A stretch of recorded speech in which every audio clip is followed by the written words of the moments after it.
The bowels of St. Paul's Hospital, where residents and interns prefer to walk in twos. This is where the fridges and freezers are kept, where world-class research and priceless samples are stored.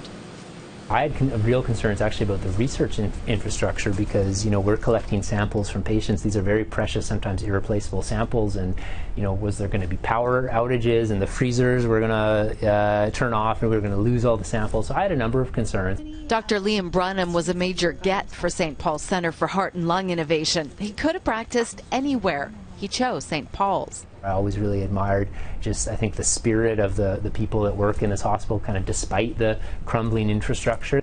Ask just about any expert or doctor about why they ended up here and they'll tell you a similar story. But the existing footprint here at St. Paul's, there's no question that we've been really constrained with the space to just recruit key people. One example that's regularly given is that it's basically a city block between the emergency room and the radiology department. I mean, that's crazy. Just ask the pharmacist to do it for. Dr. Don Sin was recently ranked as the second leading expert in the world in chronic obstructive pulmonary disease, or COPD, a disease that puts 10,000 British Columbians in the hospital every year. One of the reality is that St. Paul's Hospital was never really built for ambulatory care. It was really built for inpatient care.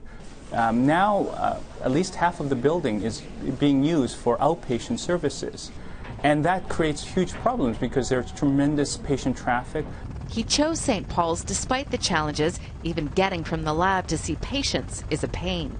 The lab is elsewhere, and it's very difficult, even in a relatively small area, for us to communicate with where the research is being done and where the patients are. And this is a huge challenge at St. Paul's Hospital.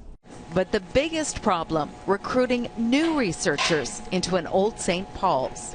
I think it'd be almost impossible for us to try and recruit a young star in an emerging area that we don't already have strength in, because they wouldn't see this as the environment they would necessarily want to go into. The new St. Paul's will be located on 7.5 hectares near Station Street, 3 times the size as the current site.